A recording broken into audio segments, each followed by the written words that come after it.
umuherezi shaka mu ikintu kimwe. Kera Imana yatora umuherezi kandi yaba ari umwe. Nzanira gato nsomera Kuvayo 24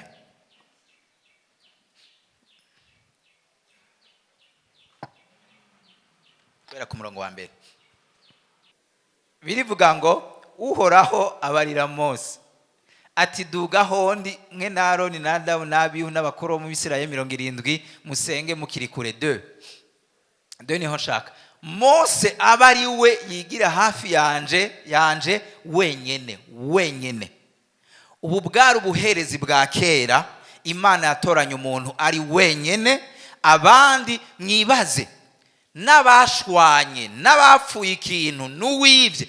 Umuherezi yajuwa role ya intermediaire y'abantu n'Imana, ariko kandi nk'umucamanza no kubacira imanza batase kutata niwe yaza. Ku buryo usomye ahanyene Kuvayo 18 umunsi umwe sebukwe wa Mose yaraje aramubwira ati Mose, ibyo uri kuragira ntibibaho. Wowe urashobora gukora ibikorwa byose abantu miliyoni 3 barenga, niwe ubacira imanza, niwe ubakorera ibintu byose. Ibyo bintu uri kurakora, yamubwiye kunyene, ibyo uri kurakora si byo, uzopfa kare. Toranya abandi bantu ubahe ko kumwemu yawe hama bagufasha ibikorwa, wowe uzokora ibirenze. Rero Imana yagombye gukora iki kintu sebukwe wa Mose yavuze mu gishingo cy'uko umuntu umwe ari wakora igikorwa c'Imana. Imana yacitanga Yesu Kristo kugira ngo yugurure imiryango, yugururire n'abandi bose. Cette fois-ci wemeye akakira Yesu umwami n'umukiza acaronka seve ikwiriye yo kwinjira mu gikorwa c'ubuherezi, apana mu gikorwa c'amabango 5, mu gikorwa c'ubuherezi. Ubu nibegera umuntu umwe. Nico gituma hari ibintu dusigaye dukora exprès. Hari umuntu ashobora kuza nsengera ngaca ndakurungika exprès genda kwanaka gusengera. Hari umuntu ashobora kwegera apote gaca amubwira ngo genda naka gusengere wundi. Kwera abantu bakiri mwibanga mu buherezi bwa kera acavuga ngo atari Mose ansengeye, atari kiganza cha Moses sinemera. Mga kubera tugomba kudesinstara iyo program atariyo, tuca tubwira ngo genda na Aroni agusengere, genda na Abihu agusengere. Kubera iki? Si kibazo cy'uwagusengeye, ni kibazo cyo kwizera kwiwawe nuko wegereye umuntu yahamagawe. Haleluya, Imana ishimwe. Ibyo nibyo bikura kumva umengo hariho mwebwe abakristo basanzwe n'abandi bantu bahamagawe. Iki ngoma mucumve, hari itandukaniro hagati y'amabango 5: apotre, prophète, docteur, évangéliste, pasteur, n'igikorwa c'ubuherezi. Igikorwa c'ubuherezi ngoma ndabereka ingene kenshi gifunction. Igikorwa c'ubupastori muraza tukabasengera, tukabigisha amajambo y'Imana, hanigiye tubakurikirana kumuruka mutera intege. Mugango mandabereka igikorwa c'ubuherezi tudakora. Jeni gake duhura n'abamaraya, mugawe mwohura.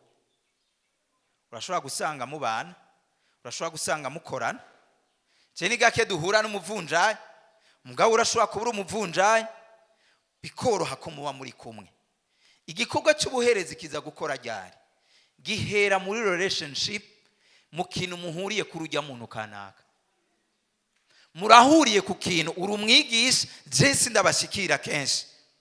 Mugawe uri umwigisha mukorana, ego nta majambo menshi uzi.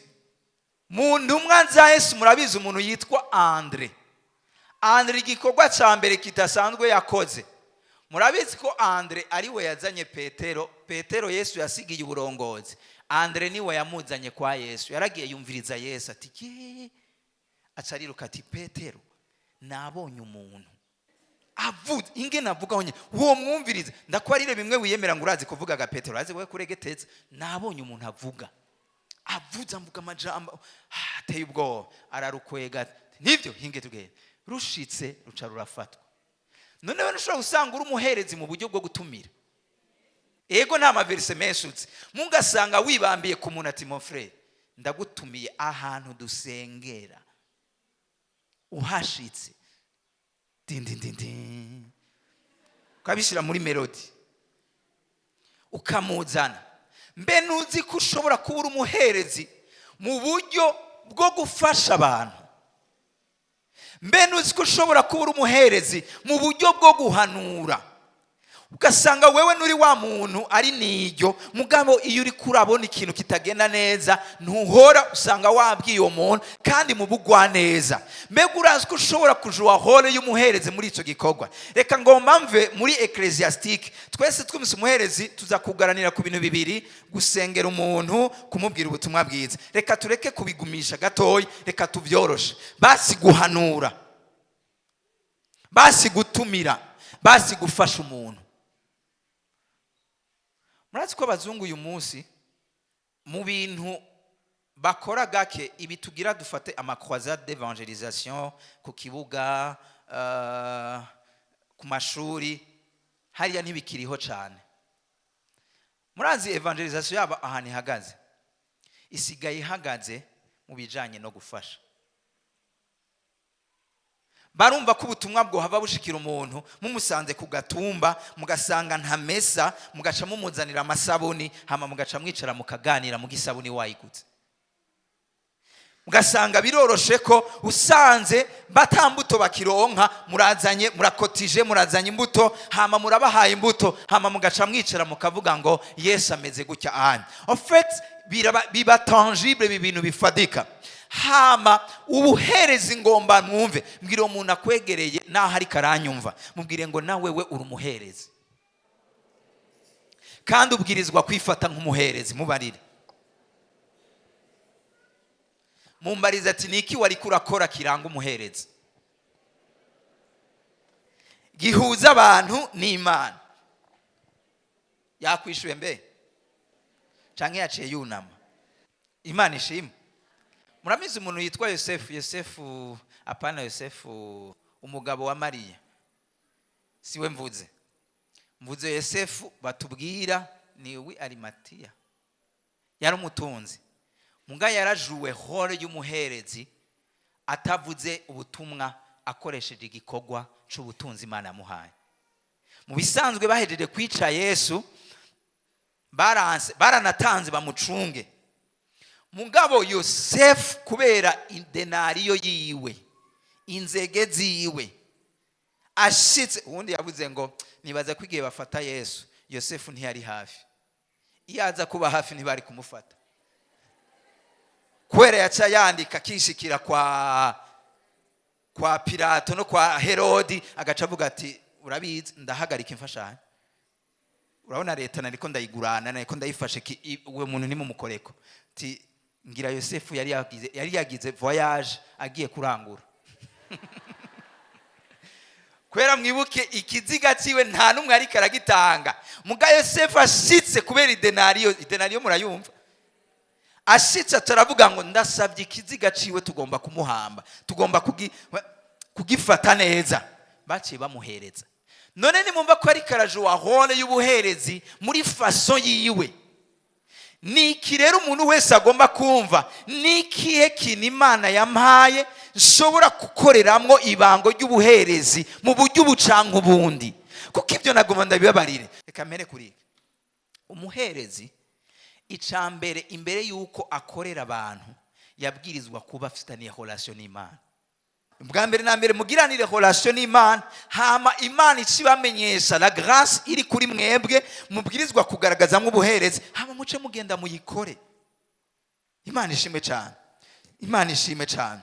Rero ngomba umuntu wese yumve ko ndumuherezi mu buryo bwa jewe, mu buryo bw'ikintu Imana yashize kuri jewe. Hari abantu bafise, ariko bien sûr kuvuga ubutumwa uzobuvuga mu buryo bw'iwawe, muga kuvuga ubutumwa n'ikintu duhurirako. Hama kandi no gusengera umuntu basi, ico kameme twogihurirako. Umuntu vyakunaniye kubwira amajambo kubera utazi amajambo menshi, dayeri inge gatoya, benda babazi mwibaze ko ari kubera iki abakristo ba kino gihe hariho abagomba kuja cyane mu vy'imwe gusoma amajambo y'Imana gusenga n'abandi mengo ntaco bibabariye mwazi ko ari kubera iki kubera bakiri mu ibango ry'ubuherezi bwa kera nk'umukristo araho umunsi umwe ariko aravuga haleluya Imana ishimwe cyane ijambo ry'Imana riravuga ngo ico utazi urabaza